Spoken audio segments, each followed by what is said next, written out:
যখন বাংলাদেশের শিক্ষার হার 23% ছিল, তখনও আমাদের প্রবাসী আয় ছিল লেবার বেস। যখন 43% হলো, তখনও এটা লেবার বেস। 73% এসেও এখনো লেবার বেস ইকোনমি, এবং সেটা দেশে হোক আর প্রবাসে হোক। স্টুডেন্টরা লেখাপড়া করার পরে চাকরি পাবে কিনা, ডেটা সায়েন্সের চাকরি আছে কিনা, এইটা ইউনিভার্সিটি এনশিওর করতে পারছে না।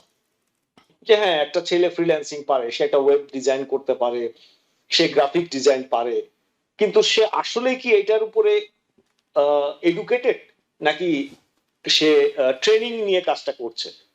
দেখেন, ট্রেনিং যেটা করে, ট্রেনিংটা আপনাকে খুব একটা মানে লিভিং ডেইলি লাইফে আপনাকে আর্নিং এর ব্যবস্থা করে, কিন্তু আপনি যখন এটার থেকে আর একটু বেটার পজিশনে যেতে চাইবেন, আপনি যখন এটাকে বাড়াতে চাইবেন, তখন আপনাকে ওই শিক্ষাটা লাগবে। আমাদের শিক্ষা ব্যবস্থার কারিকুলামের মধ্যে প্রাইমারি, হাই স্কুল, মানে মিডল স্কুল যে এডুকেশন সিস্টেম, সেটা আসলে খুবই সামান্য। কি ঘটছে বাংলাদেশের এই ডিজিটাল রপ্তানি খাতে, আপনার কাছ থেকে বিস্তারিত শুনবো।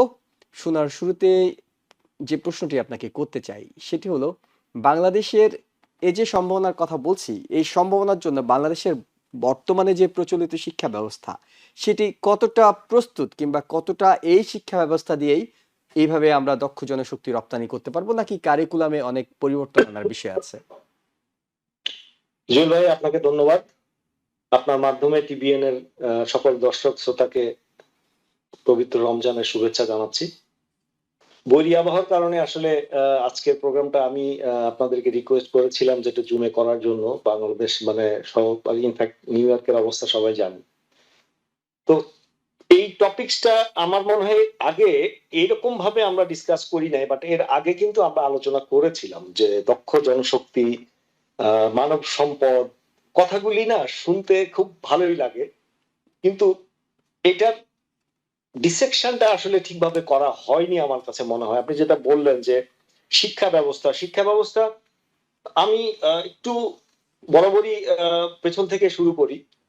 তো দেখেন, যখন বাংলাদেশের শিক্ষার হার 23% ছিল, তখনও আমাদের প্রবাসী আয় ছিল লেবার বেস। যখন 43% হলো, তখনও এটা লেবার বেস। 73% এসেও এখনো লেবার বেস ইকোনমি, এবং সেটা দেশে হোক আর প্রবাসে হোক। আপনি আজকে বাংলাদেশের শাহজালাল আন্তর্জাতিক বিমানবন্দরে যান, প্রতিদিন লক্ষ লক্ষ মানুষ বিদেশে যাচ্ছে কাজের সন্ধানে।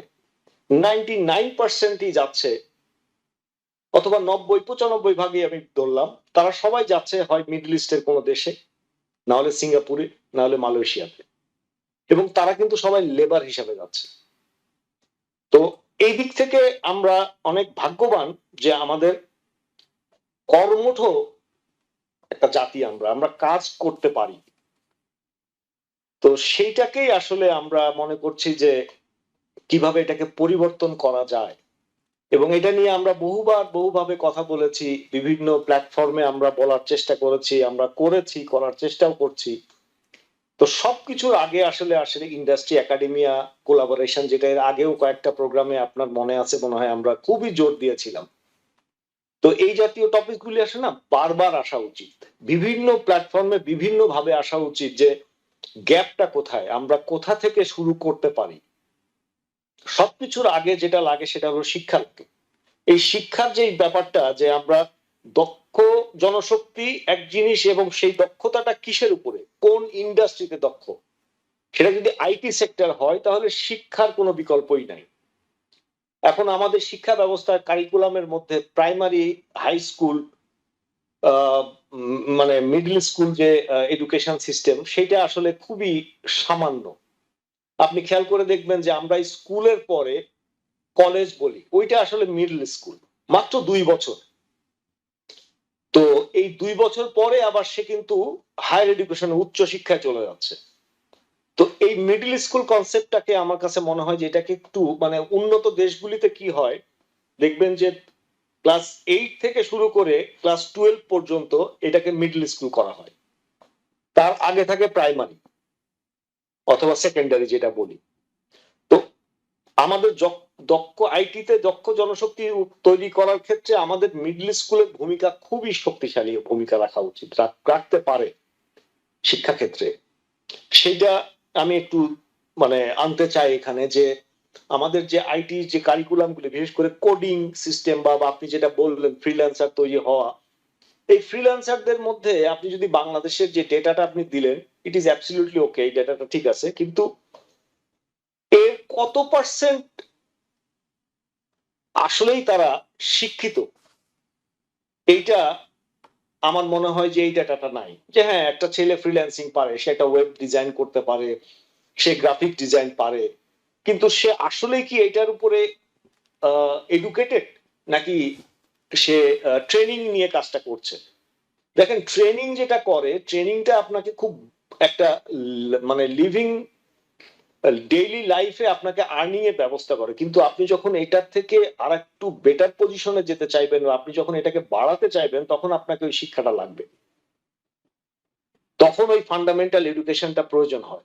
কিন্তু দুর্ভাগ্যজনক ভাবে বাংলাদেশে এই শিক্ষা ব্যবস্থায় এইটা কোনোভাবেই আসে নাই।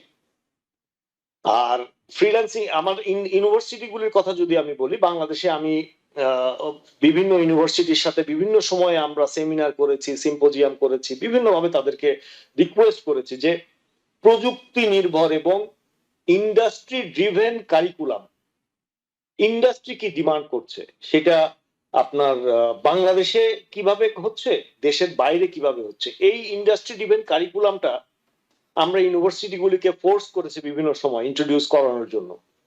আমি ইউনিভার্সিটির নাম মেনশন করছি না, আমি প্রযুক্তি বিশ্ববিদ্যালয়গুলির কথা বলতেছি, দু একটা বড় বড় প্রযুক্তি বিশ্ববিদ্যালয়ে আমি একটা সময়ে আমি ডেটা ইন্ডাস্ট্রিতে কাজ করার সৌভাগ্য আমার হয়েছিল।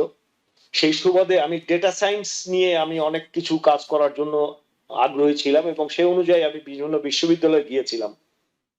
তো তাদেরকে বললাম যে আপনারা ডেটা সায়েন্স সাবজেক্টটা ওপেন করতে পারেন কিনা। তারা আমাকে পরিষ্কার বললো যে না, এখানে স্টুডেন্ট পাওয়া যাবে না, আমরা সিএসসি করাচ্ছি, ওইটা দিয়েই যা হয় করা যাবে। এটা তো এটা কত সাল সিএসসি, নাগাদ আপনি বলছেন যে ডেটা সায়েন্সের স্টুডেন্ট পাওয়া যাবে না, কত সাল নাগাদ বলছেন বাংলাদেশের এটা আমি ইউনিভার্সিটি টিচার? 2023 এর কথা বলছি আপনাকে। ওকে, 23। হ্যাঁ, হ্যাঁ, একদম তখন। 2022-23 এর কথা বলছি, যে কিন্তু সময়টা ডেটা একই সায়েন্স। সময় 2022-23-এ প্রচুর সংখ্যক শিক্ষার্থী ডেটা সায়েন্সে পড়ার জন্য বাংলাদেশ থেকে বাইরে চলে যাচ্ছে, কিন্তু বাইরে চলে বাংলাদেশের যাচ্ছে। ইউনিভার্সিটিগুলো ফিল করছে না যে তারা সেটি তাদের ইউনিভার্সিটিগুলোতে পড়াতে পারে। রাইট, এটার কারণটা কি জানেন? জি, কারণটা তারা বলছে আমরা স্টুডেন্ট পাচ্ছি না। আসলে কারণটা হচ্ছে, জি, কারণটা বলি, কারণটা হলো স্টুডেন্টরা লেখাপড়া করার পরে চাকরি পাবে কিনা, হ্যাঁ, ডেটা সায়েন্সের চাকরি আছে কিনা, হুম, এইটা ইউনিভার্সিটি এনশিওর করতে পারছে না।